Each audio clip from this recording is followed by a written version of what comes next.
Hello students, how are you? I hope you all are fine. आज हम हमारे हिंदी की पाठ्य पुस्तक आरोह भाग 1 काव्यखंड की पोइम 7 पढ़ेंगे, जिसका शीर्षक है गजल। गजल शीर्षक के शायर हैं दुष्यंत कुमार जी। जब हम हिंदी गजलों की बात करते हैं तो सबसे पहले नाम आता है दुष्यंत कुमार जी का। दुष्यंत कुमार जी को हिंदी गजलों का सम्राट कहा जाता है।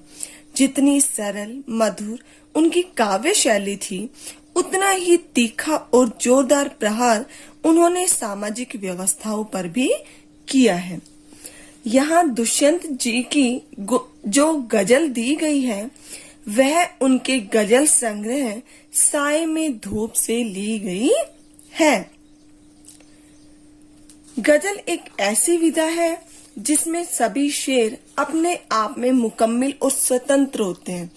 यानी कि अगर मैं आपसे एक क्वेश्चन करूं कि कविता और गजलों में क्या अंतर होता है, तो गजल तो ऐसी विधा है जिसमें सभी शेर अपने आप में मुकम्मल और स्वतंत्र होते हैं। मतलब कोई भी शेर आपस में जुड़ा हुआ नहीं होता, कोई भी पंक्तियां, सभी का अलग अर्थ होता है।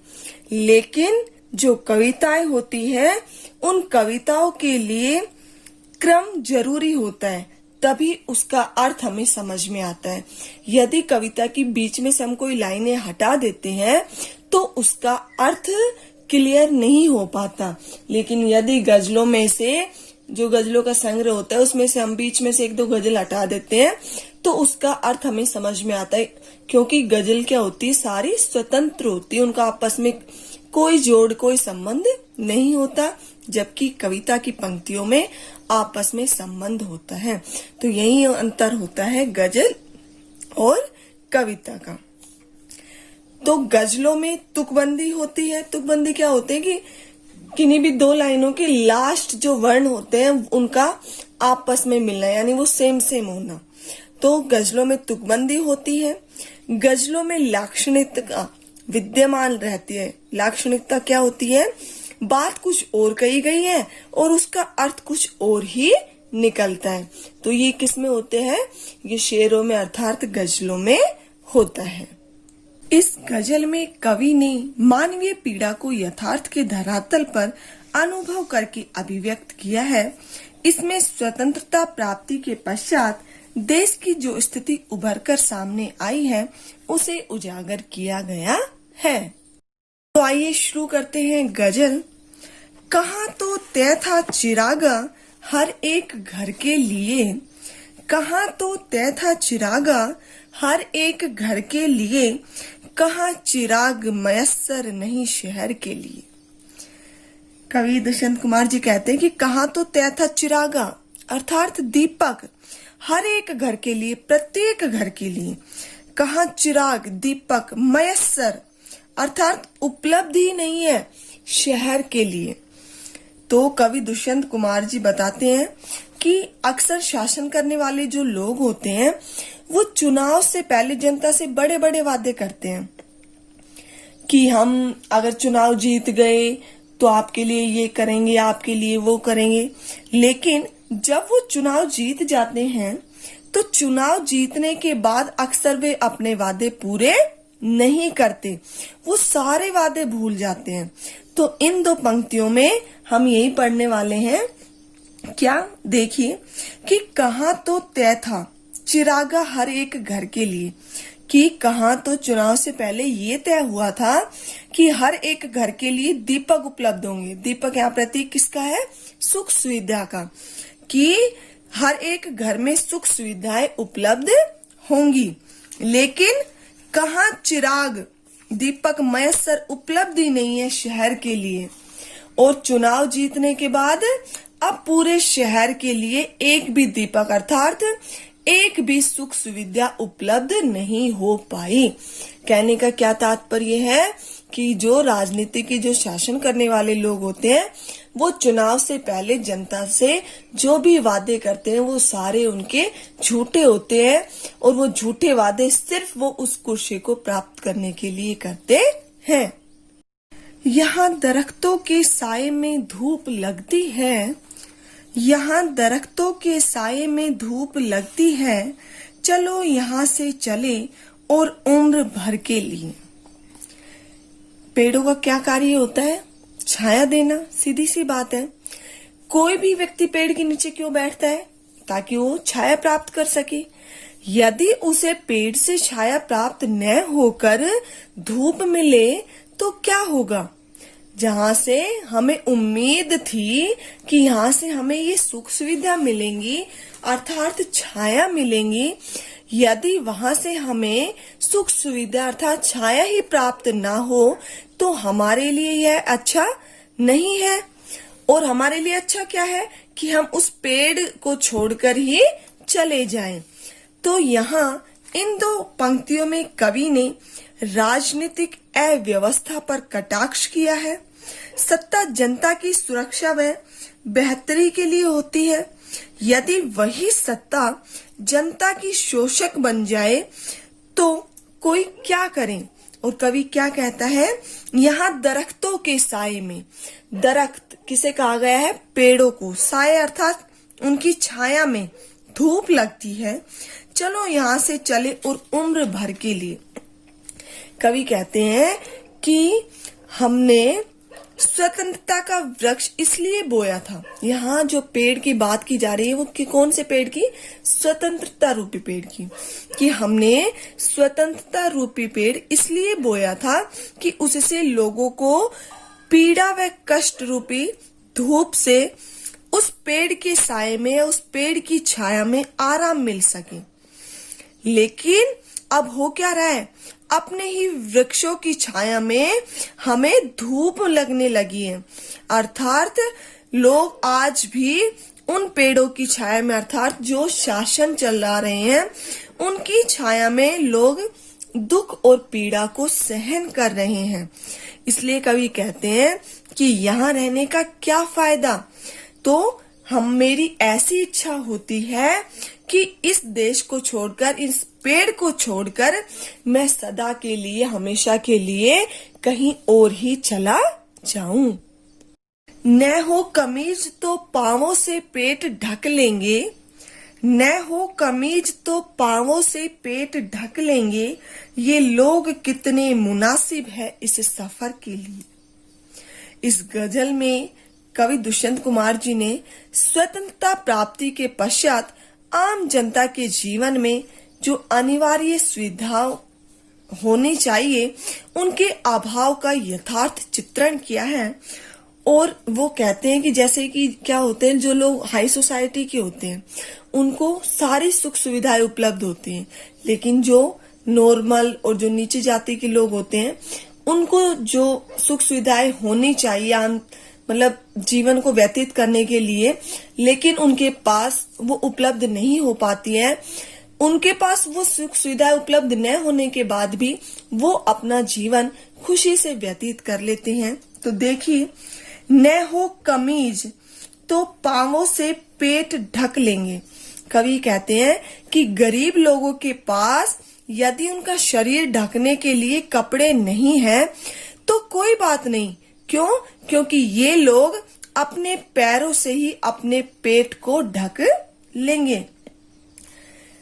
कहने का क्या तात्पर्य है कि यहाँ अनेक लोगों के पास अपने शरीर को ढकने के लिए पर्याप्त वस्त्र भी नहीं है। अर्थात भारत की जनता बहुत ही गरीब है। ये लोग कितने मुनासिब हैं, मुनासिब अर्थात उपयुक्त है इस सफर के लिए। और कहते हैं कि जो भारत के ये गरीब लोग हैं, इनकी गरीबी से युक्त जो ये जीवन यात्रा को तय करने के लिए कितने उपयुक्त हैं। अर्थात इनके भाग्य में तो केवल गरीबी ही लिखी हुई है, लेकिन ये लोग इस गरीबी में भी अपनी जीवन यात्रा खुशी से व्यतीत कर लेंगे। इसलिए चाहे इन्हें सुख की प्राप्ति हो चाहे दुख की प्राप्ति हो, ये दोनों ही कंडीशन में अपने आप को उपयुक्त कर लेते, अर्थात उसी के अनुसार अपने आप को ढाल लेते हैं। खुदा नहीं न सही आदमी का ख्वाब सही, खुदा नहीं न सही आदमी का ख्वाब सही, कोई हसीन नजारा तो है नजर के लिए। कवि यहाँ कहते हैं कि जो लोग गरीब हैं उनके लिए तो भगवान भी नहीं है, अर्थात उनकी सहायता, उन पर दया तो भगवान भी नहीं करते।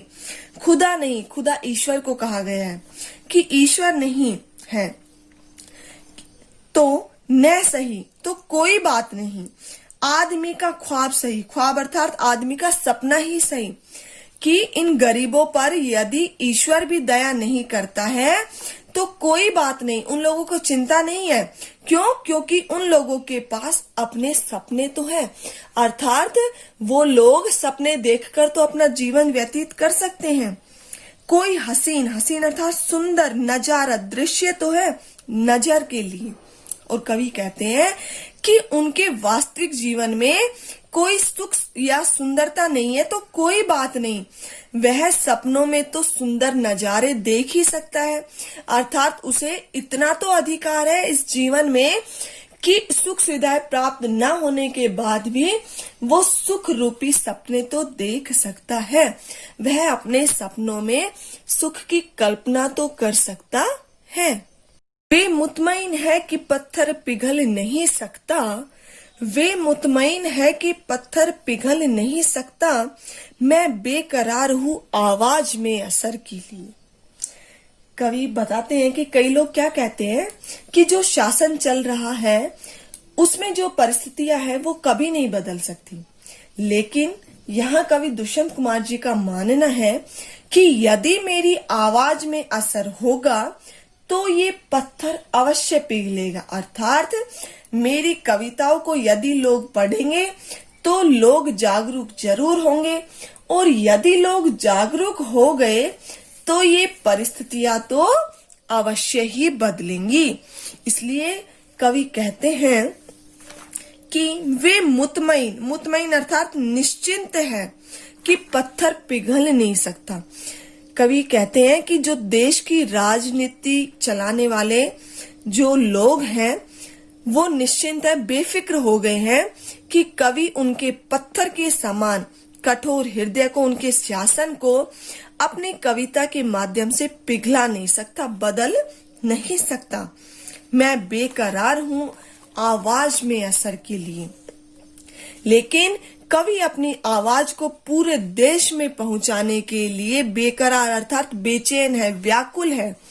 वह निरंतर प्रयास कर रहा है कि उसकी आवाज पूरे देश में फैल जाए ताकि लोग उनकी आवाज को सुनकर, उनकी कविताओं को पढ़कर जागरूक हो जाए और उनकी जागरूकता से उन शासन करने वालों का जो पत्थर रूपी शासन है, जो परिस्थितियां हैं, वो जरूर बदलेंगी। तेरा निजाम है सिलदे जुबान शायर की, तेरा निजाम है सिलदे जुबान शायर की, ए एहतियात जरूरी है इस बहर के लिए। तेरा निजाम, निजाम अर्थात शासन, सिल दे, सिल देना यानी रोक लगा देना, जुबान शायर की अर्थात उसकी रचना की, उसकी अभिव्यक्ति की, उसकी कविता की, उसकी अभिव्यक्ति, उसकी कविता पर पाबंदी लगाना अर्थात उसकी जुबान को सील देना। ए एहतियात जरूरी है, एहतियात अर्थात सावधानी जरूरी है इस बहर व्यक्ति के लिए। और ऐसी सावधानियां कौन करता है? कौन कवियों की आवाज को दबाता है, उनकी कविताओं पर रोक लगाता है, उनकी अभिव्यक्तियां ऊपर रोक लगाता है? कौन करता है ऐसी सावधानियां? शासक वर्ग। क्यों? क्योंकि उसे अपना शासन चलाना है। तो इस गजल में कवि ने विद्रोह के स्वर को शासकों द्वारा कुचल देने की सच्चाई का उल्लेख किया है। और यहाँ दुष्यंत कुमार जी कहते हैं कि देश के शासन चलाने वाले लोगों, यहाँ तुम्हारा ही शासन है अर्थात तुम्हारी व्यवस्था है। तुम मेरे जैसे कवियों की जुबान को सील सकते हो, अर्थात जनता का हित चाहने वाले कवियों की लेखनी पर तुम प्रतिबंध लगा सकते हो, क्योंकि तुम्हारे लिए यह सावधानी बरतनी बहुत आवश्यक है। क्यों? क्योंकि तुम्हारे स्वार्थ की पूर्ति में कोई बाधा न पड़े। यदि हमारी लेखनी चल गई, हमारी कविताएं आ गई, इस संसार के लोगों तक पहुंच गई, तो जो तुम्हारा शासन है उसमें बाधा जरूर पड़ सकती है। इसलिए कवि कहता है कि तुम्हारे लिए यह जरूरी है ताकि कोई भी कवि देश में जागरूकता का शंख न बजा सके। जिए तो अपने बगीचे में गुलमोहर के तले, जिए तो अपने बगीचे में गुलमोहर के तले, मरे तो गैर की गलियों में गुलमोहर के लिए। यहाँ कवि ने गुलमोहर को सांकेतिक अर्थ में प्रयुक्त किया है। गुलमोहर वैसे तो फूलों से युक्त एक पेड़ होता है, लेकिन यहाँ उसका अर्थ अधिकार के लिए आया है। जिए तो अपने बगीचे में गुलमोहर के तले, तले अर्थात नीचे। गुलमोहर मैंने अभी बताया फूलों से युक्त एक पेड़ होता है, लेकिन यहाँ पर कवि दुष्यंत कुमार जी ने अधिकार के लिए प्रयुक्त किया है। मरे तो गैर, गैर अर्थात दूसरों की गलियों में, गुलमोहर के लिए अर्थात अपने अधिकारों के लिए ही। कवि कहते हैं कि यदि हमें अपना जीवन जीना है तो अपने बगीचे में गुलमोहर के नीचे ही जीना है, अर्थात अपने अधिकारों के लिए ही जीना है। मतलब जो ये शासन करने वाले लोग होते हैं उनके झूठे वादों पर डिपेंड होकर नहीं, बल्कि अपने भरोसे पर रहकर, अपने अधिकारों पर रहते हुए हमें अपना जीवन व्यतीत करना है। और यदि मरना ही होगा तो दूसरों के शासन में अपने जीवन के सुख और सुविधाओं के लिए संघर्ष करते हुए, अपने अधिकारों के लिए संघर्ष करते हुए ही हम मरेंगे। Thank you.